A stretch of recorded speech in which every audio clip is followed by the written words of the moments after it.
سڵاتان لێبێت و ئەم کاتتان باش بینەرانی خۆشەویستی تەلەڤیزیۆنی کۆمەڵە. بە یارمەتی هاوڕێیانی هاوکارم لەگەڵتانم بۆ پێشکەشکردنی گەشتی هەواڵەکانی سەر لە بەیانی ڕۆژی دووشەممە. سەرەتا سەردێڕی گرنگترین هەواڵەکان. پەرەسەندنی شەڕی نێوان ڕژیمی کۆماری ئیسلامی وڵاتانی ئەمریکا و ئیسرائیل، کوژرانی لانیکەم 20 فەرماندەی باڵای کۆماری ئیسلامی لە هێرشە هاوبەشەکانی ئیسرائیل و ئەمریکادا، بەرزبوونەوەی گرژی و ئاڵۆزیەکان لە ئاوەکانی خەلیجی فارس و دەریای عومان، بەرزبوونەوەی ژمارەی گیانبەخکردووانی قوتابخانەی شەجەرە تەییبەی میناب و پێکهاتنی شەورای کاتی ڕێبەرایەتی کۆماری ئیسلامی. درێژەی هەواڵەکان. پەرەسەندنی شەڕی نێوان ڕژیمی کۆماری ئیسلامی وڵاتانی ئەمریکا و ئیسرائیل. بە پێی دوایین راپۆرتەکان، هێرشە هاوبەشەکانی ئەمریکا و ئیسرائیل بۆ سەر ناوەندە سەربازی و ئەمنیەکانی کۆماری ئیسلامی لە تاران و چەند ناوچەی دیکەی ئێران هێشتا درێژەی هەیە. بە پێی هەواڵی گەیشتوو لە ماوەی 72 کاتژمێری ڕابردوودا، چەندین ناوەندی سەربازی و بارگای سەربەسپای پاسداران و هێزە چەکدارانی ڕژیم لەلایەن ئەرتەشی هەوایی ئیسرائیل و ئەمریکاوە کراونەتە ئامانج و لە هێندێک ناوچەی تاران تەقینەوە و هێرشی ئاسمانی بیسراوە. هەروەها ناوەندی سەدا و سیما و چەند بارگای هاوبەشی هێزە چەکدارەکانیش تووشی زیان بوون. سەرچاوەکان ئاماژە بەوە دەکەن کە لە بەرامبەر ئەم هێرشەدا کۆماری ئیسلامی هێرشێکی موشەکی و درۆنی بۆ سەر وڵاتی قەتەر، عومان و ئیمارات پەرە پێداوە. شایانی باسە لە پەیوەندی لەگەڵ گەشەکردنی ئەو توندوتیژیەدا دۆخی ئەمنی و ژیانی هاوڵاتیان لە هێندێک ناوچەی تاران و شارەکانی دیکە ناجێگیرە و زانیاریەک سەبارەت بە ئاستی زیانەکان هێشتا ڕوون نەکراوەتەوە. کوژرانی لانیکەم 20 فەرماندەی باڵای کۆماری ئیسلامی لە هێرشی هاوبەشەکانی ئیسرائیل و ئەمریکادا. لە ماوەی 3 ڕۆژی ڕابردوودا لە ئەنجامی هێرشە هاوبەشەکانی ئەمریکا و ئیسرائیل بۆ سەر ناوەندی سەربازی و ئەمنیەکانی کۆماری ئیسلامی بە لانیکەم 9 جەنەراڵ و 20 فەرماندەی باڵای کۆماری ئیسلامی کوژراون. بە پێی دوایین زانیاریەکان، ئەو کەسانە کە لە بەرپرسانی نزیک بە ڕێبەری کوژراوی کۆماری ئیسلامی بوون، کاتی بە ئامانجگرتنی چەندین ناوەندی سەربازی لە تاران و ژمارەیەک لە ناوچەکانی دیکەی ئێران کوژراون. هەروەها شایانی باسە کە کۆمەڵێک لە کوژراوان سەرکردایەتی ناوچەیی و بەرپرسانی پلە باڵای سوپای پاسداران بوون و هێشتا لیستی ناوەکانیان بەگشتی بڵاو نەکراوەتەوە. هێرشی لایەنگەرانی کۆماری ئیسلامی بۆ سەر ناوچەی سەزی بەغداد. بە پێی دوایین هەواڵەکان، پاش کوژرانی ڕێبەری جەنایەتکاری کۆماری ئیسلامی، لایەنگەرانی ڕژیم لە ناوچەی سەزی بەغداد هەوڵی هێرش بۆ سەر باڵوێزخانەی ئەمریکایان داوە. بە پێی ئەو دیمەنانەی کە بەدەستمان گەیشتوون، ئەندامانی میلیشیاکانی سەر بە کۆماری ئیسلامی کە لەلایەن ڕژیمەوە هاندراون، پاش کوژرانی عەلی خامنەیی ڕێبەری کۆماری ئیسلامی، ویستویانە هێرش بکەنە سەر باڵوێزخانەی ئەمریکا لە ناوچەی سەوزی بەغدا و ڕوبەروی وەڵامی هێزە ئەمنیەکانی حکوومەت بوونەتەوە. شایانی باسە کە تاکاتی داڕشتنی ئەم هەواڵە سەبارەت بە برینداران و کوژراوانی ئەم ڕووداوە زانیاریەک بەدەستمان نەگەیشتوون. بەرزبوونەوەی گرژی و ئاڵۆزیەکان لە ئاوەکانی خەلیجی فارس و دەریای عومان. بە پێی دوایین هەواڵەکان، نەوتکێشی عومان بە ناوی ئیسکایلایت لەلایەن هێزە دەریاییەکانی کۆماری ئیسلامیەوە کراوەتە ئامانج و تێکشکێنراوە.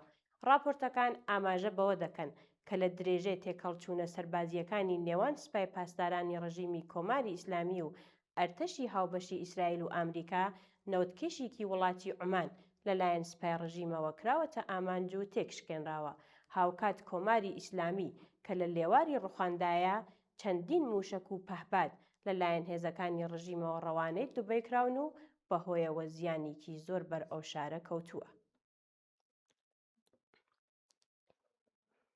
دەست بەسەرکرانی هاوڵاتیکی خەڵکی شاری تەورێز.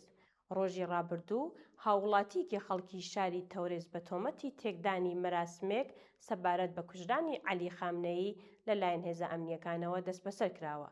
بە پێی دوایین راپۆرتەکان، ئەو هاوڵاتیە کە لەلایەن هێزەکانی ڕژیمەوە بەوە تۆمەتبار کراوە کە ویستوویە بە ئۆتۆمۆبیل هێرش بکاتە سەر لایەنگەرانی ڕژیمی کۆماری ئیسلامی لەلایەن هێزەکانی ڕژیمەوە بە توندوتیژیەوە دەست بەسەر و ڕەوانەی گرتوخانەکانی ناوەندە ئەمنیەکان کراوە. شایانی باسە کە تاکاتی داڕشتنی ئەم هەواڵە سەبارەت بە ناسنامەی ئەو هاوڵاتیە و دۆخی تەندروستی زانیاریەک لە بەردەستانیە. بەرزبوونەوەی ژمارەی گیانبەخکردووانی قوتابخانەی شەجەرە تەییبەی مینە بەپێی هەواڵی گەیشت و ژمارەی قوتابیانی گیانبەخکردووی قوتابخانەی شەجەرە تەییبە لە شارستانی میناب لە بەرزبوونەوەدایە و دۆخی تەندروستی برینداران ناجێگیرە. بەپێی هەواڵی گەیشت و ژمارەی گیانبەخکردووانی ئەو قوتابخانەیە بۆ زیاتر لە 118 کەس بەرز بووەتەوە و ئەگەری هەیە لە ڕۆژانی داهاتوودا بەهۆی خراپی دۆخی تەندروستی برینداران ژمارەی گیانبەخکردووان بەرزتر بێتەوە. شایانی باسە کە تا کاتی داڕشتنی ئەم هەواڵە لەلایەن ڕژیمەوە هێشتا ڕوون نەکراوەتەوە کە گیانبەخکردووانی ئەم ڕووداوە بە گشتی قوتابی بوون یان کارمەندانی ئامۆزش و پەروەرش و فێرکاری کە لە کاتی هێرشەکە لە قوتابخانەکەدا بوون.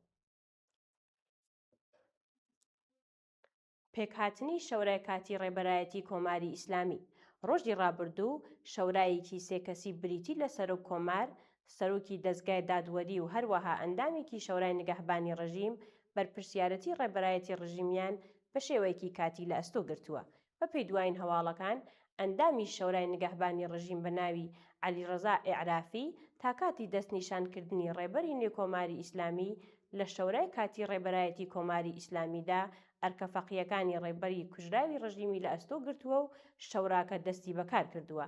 سەرچاوە ئاگادارەکان ئاماژە بەوە دەکەن کە هێشتا سەبارەت بە ماوە و چۆنیەتی بەڕێوەبردننی کاروباری ئەو شەورایە زانیاریەک بڵاو نەکراوەتەوە و تا کاتی داڕشتنی ئەم هەواڵە سەبارەت بە دەستنیشانکردنی ڕێبەرێکی نوێ بۆ کۆماری ئیسلامی هەواڵێک بەدەستمان نەگەیشتووە. کوژرانی موجتەبا خامنەیی لە دوایین هێرشەکان بۆ سەر ڕژیمی کۆماری ئیسلامی ڕۆژی ڕابردوو موجتەبا خامنەیی کوڕی عەلی خامنەیی لە ئەنجامی هێرشی هاوبەشی هێزەکانی ئەمریکا و ئیسرائیل بۆ سەر کۆماری ئیسلامی کوژراوە. راپۆرتەکان ئاماژە بەوە دەکەن کە تەرمی ناوبراو لە شوێنی نیشتەجێبوونی عەلی خامنەیی دۆزراوەتەوە، بەڵام هێشتا میدیاکانی سەربە ڕژیم ئەم هەواڵەیان پشتڕاست نەکردووەتەوە. شایانی باسە ئەو کەسایەتیە بەدناوە لە ساڵانی ڕابردوودا وەک یەکێک لە کاندیداکانی جێگرەوەی ڕێبەرایەتی کۆماری ئیسلامی باسی لێو دەکرا و لە هێرشەکانی 3 ڕۆژی ڕابردوودا چەندین جار کراوەتە ئامانج. دووە هەواڵمان سەبارەتە بە هێرشی لایەنگەرانی ڕژیمی کۆماری ئیسلامی بۆ سەر باڵوێزخانەی ئەمریکا لە کراچی. ڕۆژی ڕابردوو هاوکات لەگەڵ بڵاوبوونەوەی هەواڵی کوژرانی عەلی خامنەیی لایەنگەرانی ڕژیمی جەنایەتکاری کۆماری ئیسلامی لە پاکستان هێرشیان کردە سەر باڵوێزخانەی ئەمریکا. بەپێی ئەو وێنانەی کە بەدەستمان گەیشتوون لایەنگەرانی کۆماری ئیسلامی کە بە مەبەستی دەست بە ساداگرتنی باڵوێزخانەی ئەمریکا هێرشیان کردبوو لەلایەن هێزە ئەمنیەکانی پاکستانەوە درانە بەردەستڕێژی گولە و بەهۆیەوە لانی کەم 8 کەس کوژراون و 20 کەسی دیکەش بە سەختی بریندار بوون. شایانی باسە کۆماری ئیسلامی کە لە لێواری ڕوخاندایە بە مەبەستی بڵاوکردنەوەی شەڕەکە لە ناوچەکە و هەروەها کەمکردنەوەی هێرشەکان بۆ سەر ناوخۆی ئێران میلیشیاکان و لایەنگەرانی لە ناوچەکە هان دەدات کە هێرش بکەنە سەر بنکە و باڵوێزخانەکانی ئەمریکا و هاوپەیمانانی. بینەرانی عەزیز و خۆشەویست، سپاس کە بینەرمان بوون. کات و ساتێکی خۆش بۆ هەموو لایەکتان.